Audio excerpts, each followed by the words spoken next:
Hola amigos, ¿cómo están? Qué gusto que estén mirando nuevamente el canal y gracias por hacer clic en este video.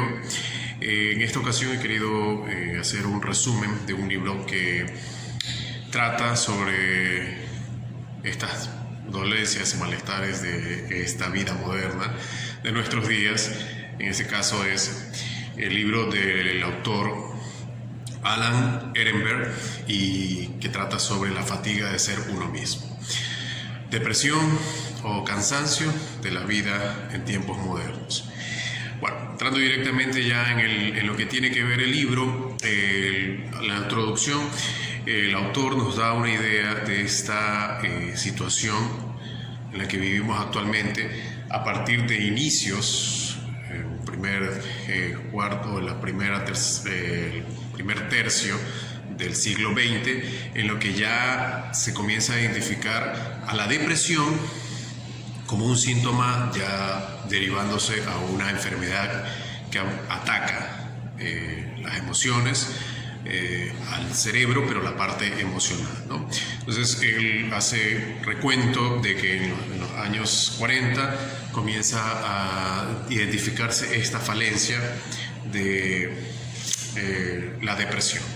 Ya para los años 70, en la medida que van avanzando las épocas, en los años 70 ya esto es una enfermedad o un malestar a nivel mundial, ¿no? Y comienzan a crecer la clientela de deprimidos. Entonces estamos hablando de que el primer tercio del siglo XX comienza ya a identificarse como una especie de malestar, y ya para el último tercio del siglo XX estamos hablando de una enfermedad a nivel mundial. Crece la clientela de gente deprimida que va a buscar soluciones en los especialistas, en la gente que conoce sobre las enfermedades mentales, y también comienzan a aparecer los fármacos que ayudan a mejorar estos síntomas, ¿no? Esa es la introducción básicamente de lo que tiene que ver con la enfermedad o los síntomas que se sienten a partir de la depresión.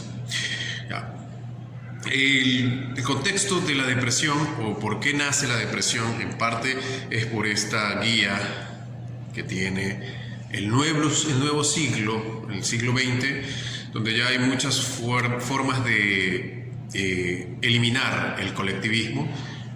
Ya la gente comienza a tener oportunidades que no habían en siglos o en tiempos anteriores. Entonces comienza a haber más apertura a los viajes, a la individualización de las casas, al transporte, a obtener cosas. Entonces estamos hablando de que la gente ya no depende en grupo de solventarse ciertas cosas, sino que ya comienza la vida moderna a expandir esos beneficios que anteriormente eran solamente de las personas, podríamos decir, privilegiadas. Entonces comienza a crearse ese espacio social en el que cada uno puede ir obteniendo cosas, beneficios, sin necesidad de esperar una forma colectiva de hacer las cosas o ayudarse, ¿no?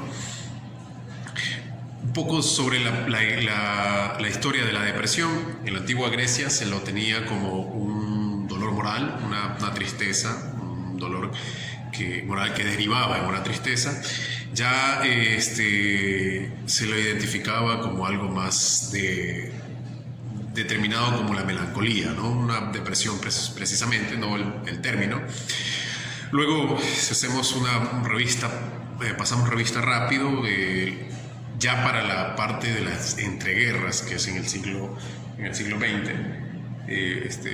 lo que se conoce entre la Primera y la Segunda Guerra Mundial, se derivan estos males para un análisis. Ya comienzan a existir esos análisis acerca de cómo tratar a esta melancolía que todavía no se conocía como una depresión. Entonces se inventó el electroshock. El electroshock es esa forma de resetear el cerebro y sirvió para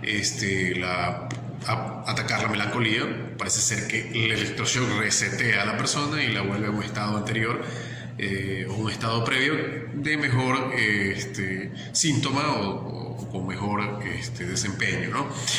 Luego de la Segunda Guerra Mundial aparecen ya las moléculas o los antidepresivos. Tengamos en cuenta también que existen traumas a partir de la guerra que se van tratando como una forma de enfermedades causadas por algo externo, en este caso la guerra. Entonces comienzan a existir ya tratamientos químicos. Y el enfoque psíquico de esta persona es un sufrimiento que no tiene una causa orgánica, o sea, es el individuo o la persona sufre de algo que no tiene con una conexión orgánica, o sea, no es un dolor atado a alguna parte del cuerpo, a alguna parte del organismo, sino simplemente sufre, hay un malestar en él. Entonces comienzan a tener esa idea de una lesión psíquica, una lesión del espíritu, o sea, algo más que un traumatismo en el alma, no es precisamente una parte orgánica, ¿no? Y las conclusiones o la forma en que se van dando estas investigaciones y el desarrollo es que esta enfermedad, todavía no se la conoce como una enfermedad, este malestar deriva de la vida actual, ¿no? De la industrialización, de los problemas sociales que existen actualmente y esta forma de vida que se va desarrollando, ¿no? Entonces, el estudio o la parte previa y la parte central en esos momentos, en esa época, ya estamos hablando de mediados del siglo XX, es conocer cuál es la sintomatología o cuáles son las características, ¿no? Se le atribuye que luego del siglo de las luces, donde se supone que va a traer la razón y la felicidad, esto conduce a que el hombre comience a crear su propio destino a partir de ese humanismo que se supone que existe ya después de las luces, del siglo de las luces, ¿no? Y sin embargo, esta soberanía del individuo sobre muchas cosas sobre la tierra comienza a generar estos desórdenes, ¿no? Que es un desorden más de ámbito espiritual que mental, porque no es que se pierde de la noción de la razón o la lógica, sin embargo, la persona no está bien, refleja un dolor psíquico que no se ata a una cuestión fisiológica. Por eso es que no se la categorizaba en ese momento como una enfermedad, porque las enfermedades tienen que tener una relación orgánica, alguna parte del cuerpo refleja ese dolor, ¿no? Entonces, esto a medida que se va diseminando, ya comienza a hacer esa socialización de esta parte espiritual del ser humano y que comienza a generar este dolor, que termina ya por encaminarse en algunos síntomas como por ejemplo el agotamiento, ese agotamiento que hay por querer conseguir cosas materiales, posesiones o brillar o destacar en la sociedad, ¿no? Entonces, esa desesperación que no existía en tiempos anteriores se comienza a reflejar en este malestar llamado depresión. Y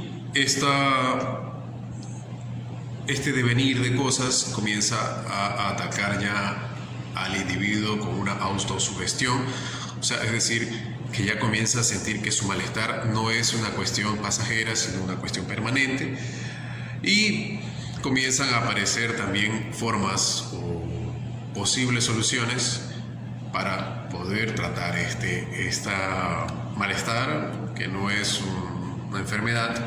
Por ejemplo, la hipnosis, que es como adentrarse en el espíritu y traerlo a un estado que se entendería que es una situación mejor a la que se encuentra actualmente, y comienzan ya a ver las cuestiones o el cuestionamiento, por ejemplo, de Janek o de Freud, es decir, es una debilidad que siente la persona dentro de su espíritu, o quizás la depresión va más por una cuestión de sentir culpabilidad, ¿no? Culpabilidad de no poder conseguir las cosas que se supone que son posibles de conseguir a partir de esta individualización, ¿no? Esto de aquí luego comienza estudiarse parte de los síntomas, ¿no? Comienzan a verse los conflictos dentro de la personalidad. La depresión se comienza a ser una cuestión un poco más compleja, comienzan a haber varios tipos de trastorno que se están englobando en un solo término, que sería en este caso la depresión. Entonces, pues podrían verse varias características. Lo malo de la depresión es que se vuelve heterogénea, tiene varios síntomas, como por ejemplo la histeria o la neurosis o propiamente la melancolía, la tristeza. Entonces ya esta heterogeneidad hace que la depresión se vuelva una cuestión complicada de diagnosticar, complicada de entender propiamente y más aún complicada de prescribir, ¿no? Hay personas que tienen una sintomatología más histérica y comienzan a tener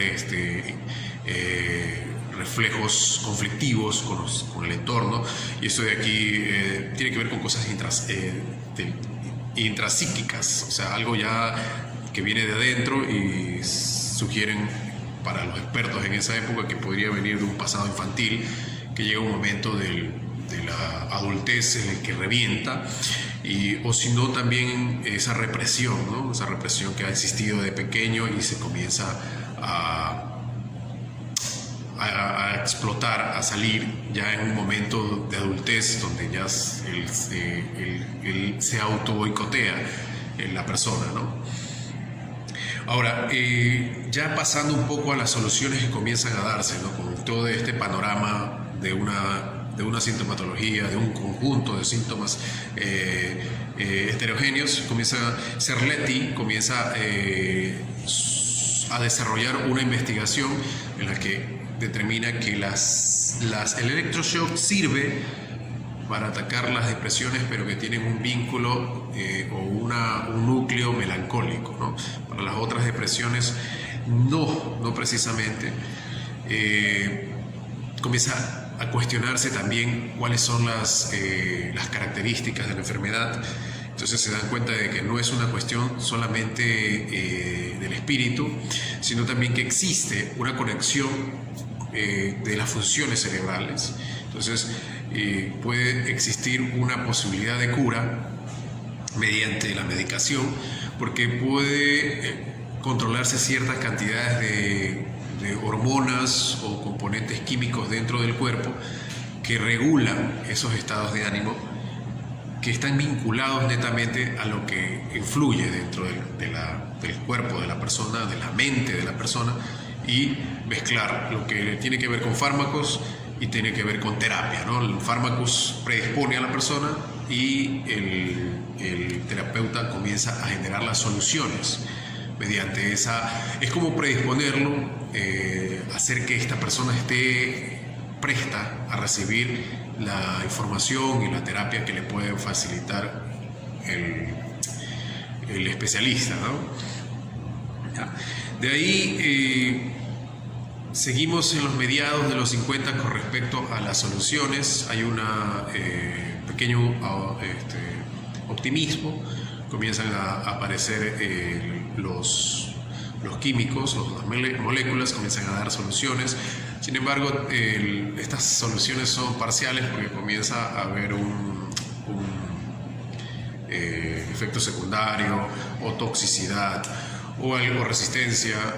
Hay personas que son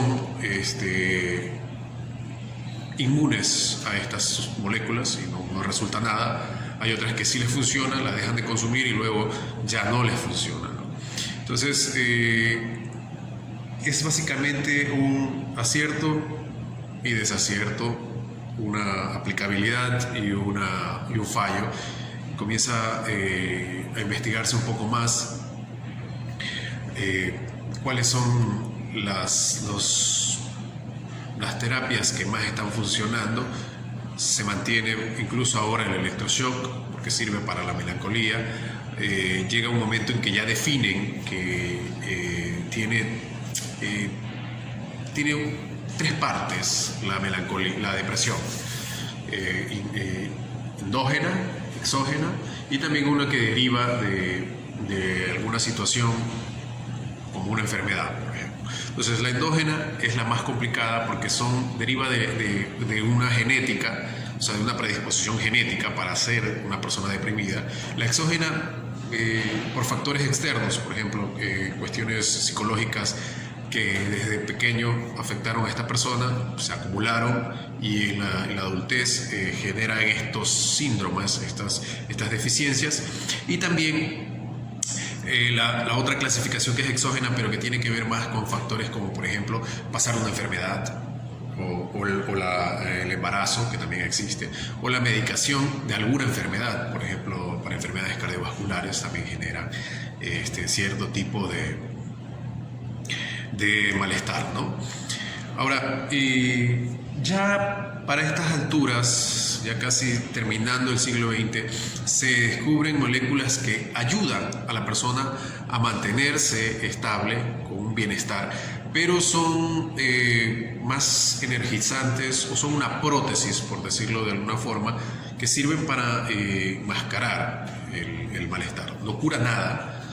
Finalmente, las moléculas o las drogas, si se las quiere llamar, no curan nada, simplemente cubren estos síntomas y trasladan a las personas a un estado de bienestar, pero que no es una cura definitiva. Entonces es una forma de doparse, una forma de enmascarar, una forma de tapar o de ayudar a sobrellevar la vida sin curar nada. Es una enfermedad, y la depresión llega a ser una enfermedad en la que no se puede curar nada, pero se puede tratar con un medicamento reconfortante, un potenciador, alguien que le devuelva esas ganas de vivir o que controle esos impulsos negativos. Recomiendan, ya la idea más fuerte, la recomendación más fuerte que hacen es que se lleve a cabo un consumo que ya es cíclico y continuo, tienen sus ciclos de semanal,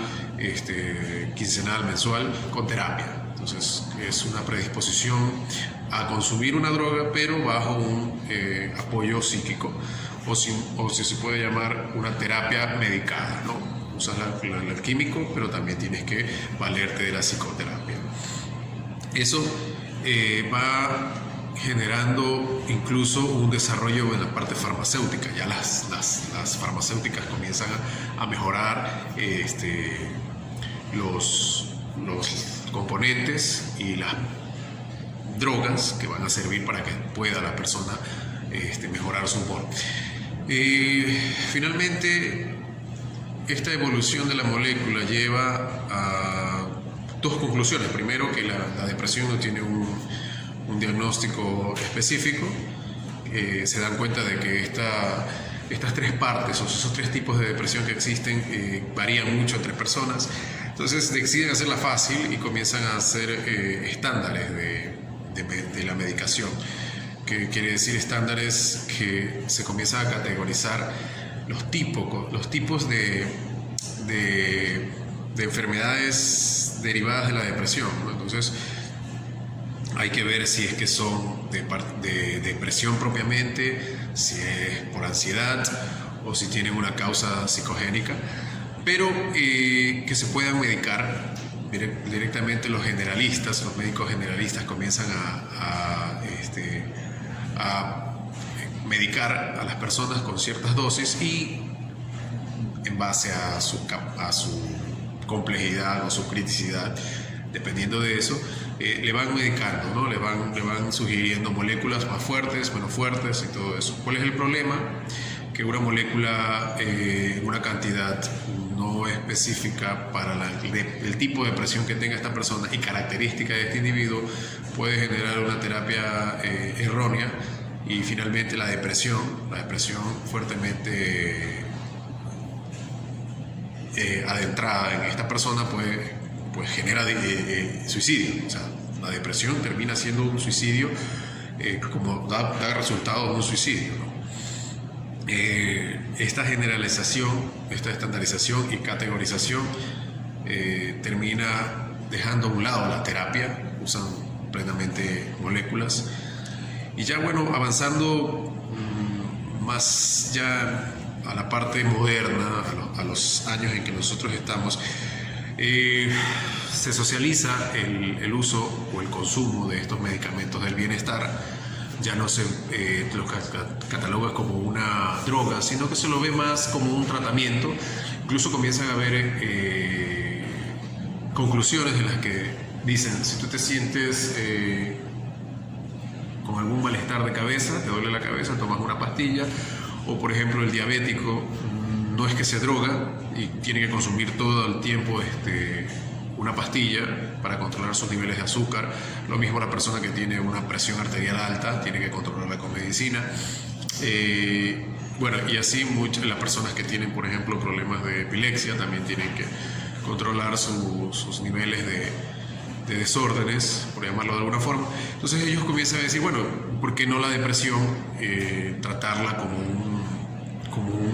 una enfermedad que no se va a curar, pero que se puede mantener a raya y generar un bienestar a partir de eso, ¿no? Esa es una de las conclusiones y la gente ya comienza a solicitar esto como un derecho al bienestar, ¿no? Lastimosamente, como dice el autor, los medicamentos o los antidepresivos se vuelven una vedette de las farmacéuticas y de los generalistas y, bueno, y de los médicos que son especialistas psiquiátricos, psicólogos e incluso los que son netamente generalistas, ¿no? Entonces, estos antidepresivos comienzan a funcionar para la gente que tiene síntomas de depresión y para la gente que tiene problemas, ¿ya?, que se suscitan en el día a día. Entonces, se termina, si vale la expresión, prostituyendo el término de depresión con sus tratamientos a través de pastillas o moléculas, y ahora las personas ya no batallan directamente su día a día, sino que al primer problema o a la primera complejidad en algún asunto que están viviendo, comienzan a medicarse. Entonces se generaliza el medicamento del bienestar. Eso sería todo el ciclo que recorre el libro. Estamos hablando de que antes del siglo XX no existía la depresión, no existía ese término, no se categorizaba a los trastornos del humor, coraje, rabia, melancolía, tristeza aguda, falta de apetito o fatiga interior como una enfermedad. Era simplemente algo transitorio. Luego ya comienza la vida a cambiar, se individualiza la vida de las personas. La vida moderna comienza a exigir otros retos que cumplir, cosas que alcanzar, esa soberanía, esa emancipación. Entonces la persona tiene que hacerse responsable de su propia vida, generar su propia identidad, como dicen comúnmente, ser yo mismo, ser tú mismo. Entonces, ya perdiendo ese sentido identitario de grupo, de normas que rigen una sociedad, en lo que no se obedecen ya las tradiciones ni las normas grupales, sino que tú puedes hacer lo que tú quieras porque todo está permitido y todo es alcanzable.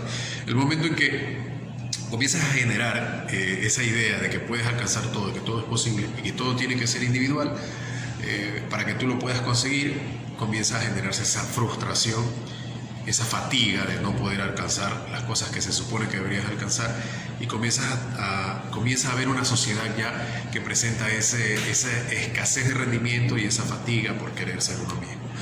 Entonces, ya entrando a una conclusión del libro, el libro abre el abanico histórico, es muy bueno para entender un poco cómo se va evolucionando a partir de inicios del siglo XX y las épocas actuales, donde concluye que el deprimido es una persona vacía en el interior, ya no tiene una identidad, no se siente identificado con un grupo, sino que busca su propia identidad y no tiene un marco de referencia, y se vuelve dependiente de algo. Antes dependía quizás de la identidad social o de ese sentido identitario, ahora no tiene. Al no encontrar su yo interior o su propia identidad, tiene que depender de alguien, y como no depende ya de una norma general, ahora depende de una molécula para poder generar su bienestar. Ese bienestar que le genera la molécula simplemente moldea su personalidad, no lo cura. En el momento que se pierde el valor o los los efectos de la molécula, nos encontramos nuevamente con un hombre vacío que vuelve a requerir la molécula, y ya vemos que incluso la sociedad política, ya los gobiernos, las naciones se involucran más en ayudar a que este individuo pueda sobrellevar su individualidad mediante moléculas, mediante drogas, mediante medicamentos, y ya no que generar un conjunto de personas que sientan que no están solas, que su dolor no es único, que su situación no es única, y que no todo tiene que ser pensar individual, ¿no? Pueden pensar también como una familia, como un vecindario, como un grupo de personas, ya no como esa sociedad emancipada en que cada uno busca hacer las cosas por sus propios medios y bajo su propia responsabilidad, asumiendo fracasos que incluso son que escapan del poder de las personas, ¿no? Porque hay cosas que tú puedes alcanzar, pero hay cosas que ya el entorno y la naturaleza no permite alcanzar, ¿no? Y básicamente tenemos ya una humanidad farmacodependiente que se procura tener bienestar a corto plazo y no una cura a largo plazo, ¿no? Y esto genera que veamos ya a un hombre que es todo lo reverso, todo lo contrario a lo que las normas de socialización en algún momento fueron, ¿no? De ser personas que nos comunicamos, que nos contactamos, que nos ayudamos, que son solidarios. Lastimosamente, la vida moderna genera esa fatiga, esa demanda de rendimiento, individualidad, y deriva en enfermedades que no se conocían antes, en este caso hablando de la fatiga del alma, el dolor moral, la melancolía, la tristeza, que todo eso se enmarca en un nombre que se le dio, que es la depresión. Bueno, estimados amigos, gracias por llegar a este punto del video. He tratado de resumir un poco el texto, es bastante interesante. Recomiendo si lo quieren leer en algún momento. Es un texto que ya tiene sus años, pero es muy bueno. El contenido voy a tratar de mejorarlo, estoy tratando de mejorar el discurso y la forma de hacer los resúmenes, así que por ahora les agradezco por la atención. Quizás más adelante, con mejor desempeño, ya se les puede solicitar que den like y también que se suscriban, ¿no?, al canal. Voy a seguir haciendo resúmenes de libros que yo leo y creo que es interesante compartir, ¿no? Muchas gracias y nos veremos en un próximo proyecto.